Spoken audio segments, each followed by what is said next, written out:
Hi everyone, this is me Casac Benjali. ഒരിക്കൽ കൂടി പുതിയ വീഡിയോ ബ്ലോഗിലേക്ക് സ്വാഗതം. പലരും ചോദിക്കാറുള്ള ഒരു ചോദ്യമാണ് എങ്ങനെ എനിക്ക് പ്രൊഡക്ടിവിറ്റി മെയിൻറ്റെയിൻ ചെയ്യാം. പല ബിസിനസ്സുകാരായിട്ടുള്ള ആളുകൾ അതുപോലെ തന്നെ സമൂഹത്തിന്റെ വിവിധ തുറകളിൽ പ്രവർത്തിക്കുന്ന ആളുകളുടെ എല്ലാവരുടെയും ആഗ്രഹം എന്ന് പറയുന്നത് 24 മണിക്കൂറും പ്രൊഡക്റ്റീവായി നിൽക്കുക.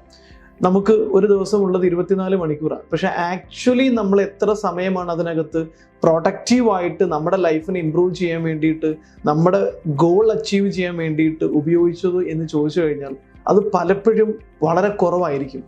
ഒരു 1-2 മണിക്കൂർ മാത്രമായിരിക്കും ഇതിനിടയിൽ നമുക്ക് ആവശ്യമുള്ള രീതിയിൽ നമ്മൾ പ്രൊഡക്റ്റീവായിട്ട് ഉപയോഗിച്ചിട്ടുണ്ടാവുക.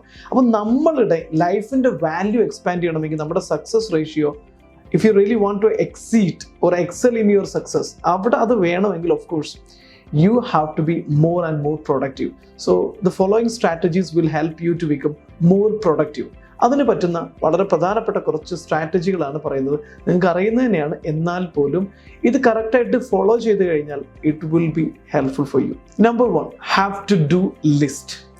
നമ്മൾ എപ്പോഴാണ് ശരിക്കും പ്രൊഡക്റ്റീവ് ആവുക എന്ന് ചോദിച്ചു കഴിഞ്ഞാൽ നമുക്ക് എന്താണ് ചെയ്യേണ്ടത് എന്ന് കൃത്യമായിട്ട് അറിയുമ്പോഴാണ്.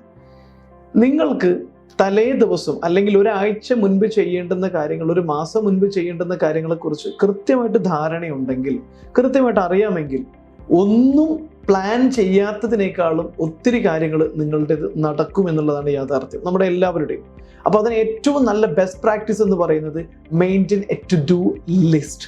അത് വീക്ക്ലി ടു ഡു ലിസ്റ്റ് ആകാം, daily to do list complete ചെയ്യാതെ കിടക്കാതിരിക്കുക. നാളെ രാവിലെ എഴുന്നേറ്റ് കഴിഞ്ഞാൽ വൈകുന്നേരം കിടക്കുന്നതിന് മുൻപ് ഞാൻ എന്തൊക്കെ കാര്യങ്ങൾ പ്രധാനമായിട്ടും ചെയ്യാനുണ്ട് എന്നതൊരു മുഴുവൻ ലിസ്റ്റ് എഴുതി വെക്കുക. അതാണ് ആദ്യം ചെയ്യേണ്ടത്, ഹാവ് ടു ഡു ലിസ്റ്റ്. എന്നിട്ട് അതിൻ്റെ ഒരു 80-90% ചെയ്ത് കഴിഞ്ഞാൽ തന്നെ നിങ്ങളുടെ ലൈഫിൻ്റെ പ്രൊഡക്ടിവിറ്റി ഇപ്പോൾ ഉള്ളതിൻ്റെ ഒരു 100 ഇരട്ടി എക്സ്പാൻഡ് ചെയ്യും. That is this experience is from my own life. അത് ഞാൻ വളരെ സീരിയസ് ആയിട്ട് പറയുന്നത്. എൻ്റെ ലൈഫിൽ ഞാൻ ഈ ഒരു പ്രിൻസിപ്പിൾ അപ്ലൈ ചെയ്തതിന് ശേഷം അതിന് മുമ്പുള്ളതിനേക്കാളും ഒരുപാട് പ്രൊഡക്ടിവിറ്റി എനിക്ക് കൂട്ടാൻ പറ്റി. Number 2, set your priorities. ഞാൻ നേരത്തെ പറഞ്ഞു നിങ്ങൾ ചെയ്യാനുള്ള മുഴുവൻ കാര്യങ്ങളും എഴുതി വെക്കുക എന്നുള്ളത് ശരിയാണ്. മുഴുവൻ കാര്യങ്ങളും എഴുതി വെക്കണം എന്നതിനർത്ഥം മുഴുവൻ കാര്യങ്ങളും ചെയ്യണം എന്നല്ല, മറിച്ച് ഏറ്റവും ഇമ്പോർട്ടൻ്റ് ആയിട്ടുള്ള കാര്യങ്ങൾ, നിങ്ങൾക്ക് വളരെ ഇമ്പോർട്ടൻ്റ് ആയിട്ടുള്ള, നിങ്ങളുടെ ലൈഫുമായിട്ട് ഇമ്പോർട്ടൻ്റ് ആയിട്ടുള്ള, നിങ്ങളുടെ ഫാമിലിയുമായിട്ട് ഇമ്പോർട്ടൻ്റ് ആയിട്ടുള്ള, നിങ്ങളുടെ ഗോളുമായിട്ട് ഇമ്പോർട്ടൻ്റ് ആയിട്ടുള്ള, ഏറ്റവും പ്രധാനമായിട്ട് നിങ്ങൾക്ക് കൂടുതൽ വാല്യൂ തരുന്ന, നിങ്ങളുടെ ലൈഫിനകത്ത് കൂടുതൽ വാല്യൂവും സന്തോഷവും, നിങ്ങളുടെ ലൈഫിനകത്ത് കൂടുതൽ വാല്യൂവും സന്തോഷവും കൂടുതൽ സക്സസ്സും നേടാൻ സഹായിക്കുന്ന ഏറ്റവും ഇമ്പോർട്ടൻ്റ് ആയിട്ടുള്ള കാര്യം അതിനകത്ത് സെപ്പറേറ്റ് ആയിട്ട് പ്രയോറിറ്റി ലിസ്റ്റിൽ തന്നെ എഴുതി വെക്കണം. നിങ്ങൾ നാളെ എഴുന്നേറ്റ് കഴിഞ്ഞാൽ ആ പ്രയോറിറ്റി ലിസ്റ്റിലുള്ള കാര്യം ചെയ്ത് തീർക്കാതെ കിടക്കാൻ പാടില്ല. പ്രയോറിറ്റി ലിസ്റ്റിലുള്ളത് കഴിഞ്ഞിട്ടേ മറ്റൊന്ന് ചെയ്യാൻ പാടുള്ളൂ. ഇൻ കേസ് നമ്മൾ പ്രയോറിറ്റി ലിസ്റ്റിനിടയിൽ ഇപ്പം കോഴിക്കോട് ചെന്നിട്ട് എനിക്ക് ഒരു പ്രയോറിറ്റി ലിസ്റ്റിലുള്ള വളരെ ഇമ്പോർട്ടൻ്റ് ആയ കാര്യമുണ്ട്, അതിനുവേണ്ടി കോഴിക്കോട്ടേക്ക് പോകുന്നു, ഒരു 50 കിലോമീറ്റർ യാത്ര ചെയ്തിട്ട് അവിടെ എത്തുന്നു. അപ്പോൾ അവിടെ ഏതായാലും ചെന്ന സ്ഥിതിക്ക് പോരുന്ന വഴിയിൽ പ്രത്യേകിച്ച് ടൈം കൺസ്യൂം ചെയ്യാത്ത, വലിയ ഇമ്പോർട്ടൻ്റ് അല്ലാത്ത നോൺ പ്രയോറിറ്റി ഐറ്റം ഉണ്ടെങ്കിൽ അതും കൂടെ ചെയ്യാം. അതല്ല നിങ്ങൾ പ്രയോറിറ്റി മാത്രമേ ചെയ്യുള്ളൂ എന്ന് പറഞ്ഞ് ഇങ്ങോട്ട് വന്ന് വീണ്ടും പ്രയോറിറ്റി കഴിഞ്ഞതിന് ശേഷം കോഴിക്കോട്ടേക്ക് അങ്ങോട്ട് പോകുന്നതിനേക്കാളും നല്ലത് പ്രയോറിറ്റി ഉള്ളത് ഇമ്പോർട്ടൻ്റ് കൊടുക്കുക, വളരെ ഇമ്പോർട്ടൻസ് അതിന് തന്നെ കൊടുത്തുകൊണ്ട് തന്നെ അതോടൊപ്പം തന്നെ നിങ്ങൾക്ക് മറ്റുള്ളതിന് സമയം നഷ്ടപ്പെടുത്താത്ത രീതിയിൽ അത് കംപ്ലീറ്റ് ചെയ്യാനും ശ്രമിക്കുക. സോ ഒന്നുകൂടെ ലോജിക്കലായിട്ട് പ്രയോറിറ്റൈസ് ചെയ്യുക. And number 3, create A routine and follow it. ലൈഫിനെ സംബന്ധിച്ചിടത്തോളം നമ്മൾ ആദ്യം ഹാബിറ്റ് ക്രിയേറ്റ് ചെയ്യും, പിന്നീട് സംഭവിക്കുന്നത് നമ്മൾ ക്രിയേറ്റ് ചെയ്ത ഹാബിറ്റ് നമ്മളെ കീഴടക്കുന്നതാണ്. എങ്ങനെയായാലും നമ്മൾ ഹാബിറ്റിൻ്റെ അടിമകളായി തീരും. അപ്പോൾ പിന്നെ നല്ല ഹാബിറ്റിൻ്റെ അടിമകളായിക്കൂടെ, നല്ല ഹാബിറ്റിൻ്റെ സ്ലേവ്സ് ആയിക്കൂടെ നമുക്ക്? തീർച്ചയായിട്ടും അതാണ് നമ്മൾ ആദ്യം ചെയ്യേണ്ടത്. നമ്മളുടെ ലൈഫിൽ നമ്മുടെ സക്സസ്ഫുൾ ആക്കാൻ പറ്റുന്ന രീതിയിൽ പ്രയോറിറ്റി ചെയ്യുക, ടു ഡു ലിസ്റ്റ് ചെയ്യുക, രാവിലെ എഴുന്നേൽക്കുക, ചെയ്യാൻ ഉദ്ദേശിക്കുന്ന കാര്യങ്ങൾ ചെയ്യുക തുടങ്ങിയതെല്ലാം നിങ്ങളൊരു പാറ്റേൺ ഓഫ് ലൈഫ് ഹാബിറ്റായിട്ട് സെറ്റ് ചെയ്യുക. എന്നിട്ട് അത് നിരന്തരമായി പ്രാക്ടീസ് ചെയ്യുന്നത് വഴി അതിനെ നിങ്ങളെ കീഴടക്കാൻ സമയം കൊടുക്കുക. തീർച്ചയായിട്ടും നിങ്ങളൊരു ഹാബിറ്റ് കീഴടക്കും. അപ്പോൾ നല്ല ഹാബിറ്റ് കീഴടക്കാനുള്ള അവസരം കൊടുക്കുക. So that is another practice. Follow A routine. അതൊരു റൂട്ടീൻ ക്രിയേറ്റ് ചെയ്തിട്ട് അത് നിങ്ങൾ ഫോളോ ചെയ്യാൻ ശ്രമിക്കുക. സക്സസ്ഫുൾ ആയിട്ടുള്ള റൂട്ടീൻ ആയിരിക്കണം. ചീത്ത ശീലങ്ങൾ ഒഴിവാക്കിയിട്ടുള്ള നല്ല ശീലങ്ങൾ വെച്ചുകൊണ്ടുള്ള ഒരു റൂട്ടീൻ ക്രിയേറ്റ് ചെയ്യുക. Number 4, remove distraction. നിങ്ങളൊന്ന് ചിന്തിച്ചു നോക്കൂ, നിങ്ങളുടെ ലൈഫിനകത്ത് നിങ്ങൾ വിജയിക്കുന്നതിന് തടസ്സമായി നിൽക്കുന്ന, നിങ്ങളുടെ വിജയത്തിന് ഏറ്റവും വലിയ പ്രതിസന്ധിയായി നിൽക്കുന്ന കാര്യങ്ങൾ എന്തൊക്കെയാണ്?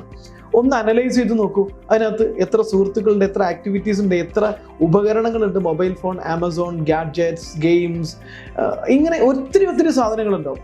നിങ്ങളുടെ ലൈഫിൽ മുന്നോട്ട് പോകുന്നതിന് തടസ്സമായി നിൽക്കുന്ന, പ്രതിസന്ധി ആയിട്ട് നിൽക്കുന്ന എന്തൊക്കെ കാര്യങ്ങളുണ്ടോ അത് ഓരോന്നായിട്ട് മനസ്സിലാക്കി റിമൂവ് ചെയ്യുക. അത് വ്യക്തികളാണെങ്കിലും ശരി, ഉപകരണങ്ങളാണെങ്കിലും ശരി, അതല്ലെങ്കിൽ എന്തെങ്കിലും ഒരു ഹാബിറ്റ് ആണെങ്കിലും ശരി, ശീലങ്ങൾ ആണെങ്കിലും വ്യക്തികളാണെങ്കിലും, ഈവൻ നിങ്ങളുടെ ഏതെങ്കിലും പാറ്റേൺ ഓഫ് വർക്ക് ആണെങ്കിലും ശരി, നിങ്ങളുടെ അൾട്ടിമേറ്റ് ഗോളിൽ അത് ഡിസ്ട്രാക്ഷൻ ആണെങ്കിൽ you have to remove it from your life because you have only one life to create your massive success.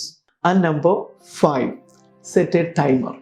Important ആയിട്ടുള്ള കാര്യങ്ങൾ, വളരെ പ്രയോറിറ്റി ലിസ്റ്റിൽ നമ്മൾ വളരെ സെറ്റ് ചെയ്തിരിക്കുന്ന കാര്യങ്ങൾ, അല്ലെങ്കിൽ ഒരാഴ്ച കഴിഞ്ഞിട്ട് ചെയ്യേണ്ട കാര്യങ്ങളെക്കുറിച്ചൊക്കെ നമുക്ക് പലപ്പോഴും ഓർമ്മയിൽ നിന്ന് വിട്ടുപോകാൻ സാധ്യതയുണ്ട്. വളരെ പ്രധാനപ്പെട്ട കാര്യങ്ങൾ ഒരിക്കലും വിട്ടുപോകാൻ അനുവദിക്കാൻ പാടില്ല. അതുകൊണ്ട് തന്നെ ഏറ്റവും പ്രധാനപ്പെട്ട കാര്യങ്ങൾ ചെയ്യാൻ വേണ്ടിയിട്ട്, അത് ഓർത്തെടുക്കാൻ വേണ്ടിയിട്ട് നിങ്ങളുടെ കയ്യിൽ ഒരു ടൈമർ, അത് വാച്ചിൽ സെറ്റ് ചെയ്യാം, മൊബൈൽ ഫോണിൽ സെറ്റ് ചെയ്യാം, കലണ്ടർ സെറ്റ് ചെയ്യാം, എന്താണെങ്കിലും ശരി, കൃത്യമായൊരു ടൈമർ സെറ്റ് ചെയ്തുകൊണ്ട് തന്നെ അതിനുവേണ്ടി തയ്യാറാവുക. ഒരു ടൈമർ സെറ്റ് ചെയ്യുക എന്ന് പറയുന്ന ഒരു സിമ്പിൾ പ്രോസസ്സ് ആയിരിക്കും. പക്ഷേ ടു ഡു ലിസ്റ്റ് പ്രിപ്പയർ ചെയ്തു, നിങ്ങൾ പ്രയോറിറ്റി ഐഡൻറ്റിഫൈ ചെയ്തു, ഒരു സ്ട്രാറ്റജി, ഒരു റുട്ടീൻ ഫോളോ ചെയ്തു, അതിനുശേഷം നിങ്ങൾ ഒരു ടൈമറോട് സെറ്റ് ചെയ്യുമ്പോൾ നിങ്ങളുടെ മൈൻഡിലേക്ക് നിങ്ങൾ നിരന്തരം കൊടുത്തുകൊണ്ടിരിക്കുന്ന കമ്മ്യൂണിക്കേഷൻ എന്താണെന്ന് വെച്ച് കഴിഞ്ഞാൽ, നിങ്ങൾ ചേഞ്ച് ചെയ്യാൻ റെഡിയാവുന്നു, നിങ്ങൾ സക്സസ്ഫുൾ ആകാൻ പ്രിപ്പയർ ആണ് എന്ന് തന്നെയാണ്. സോ ദീസ് പ്രാക്ടീസസ്, ഈ ഒരു 5 സ്ട്രാറ്റജീസ് നിങ്ങളുടെ പ്രൊഡക്ടിവിറ്റി ഇപ്പോൾ ഉള്ളതിൻ്റെ 100 ഇരട്ടി കൂട്ടാൻ സഹായിക്കുന്ന ഒന്നാണ്. ഈ ഒരു വീഡിയോ നിങ്ങൾക്ക് ഇഷ്ടമായിട്ടുണ്ടെങ്കിൽ നിങ്ങൾക്ക് ഷെയർ ചെയ്യാം, അതുപോലെ തന്നെ ലൈക്ക് ബട്ടൺ അമർത്താം. പിന്നെ നിങ്ങൾ 2022 ഒരു ഹ്യൂജ് സക്സസ് ആഗ്രഹിക്കുന്ന ഒരു വ്യക്തിയാണെങ്കിൽ 365 ദിവസം എൻ്റെ കൂടെ ജീവിച്ചുകൊണ്ട് നിങ്ങളുടെ ലൈഫിനെ വിജയിക്കാനുള്ള ഒരു അവസരമുണ്ട്. 365 ദിവസം നീണ്ടു നിൽക്കുന്ന, എല്ലാ ദിവസവും രാവിലെ 4:30 മുതൽ 5:30 വരെ നീണ്ടു നിൽക്കുന്ന ഒരു ട്രെയിനിങ്, 10x ട്രാൻസ്ഫോർമേഷൻ എന്ന് പറയുന്ന ഒരു ട്രെയിനിങ് നമ്മൾ ലോഞ്ച് ചെയ്യുന്നുണ്ട് 2022 ജനുവരി 1 മുതൽ ഡിസംബർ 31 വരെ. You can be part of it. കൂടുതൽ അറിയാൻ താഴെ കാണുന്ന നമ്പറിൽ വിളിക്കാം. Thank you. വീഡിയോ കണ്ടതിന് ഒരുപാട് നന്ദി. ഈ വീഡിയോ ഇഷ്ടമായെങ്കിൽ you can share it to your friend circle and your closed one circle. Thank you. This is me Casac Benjali, business coach, success strategist.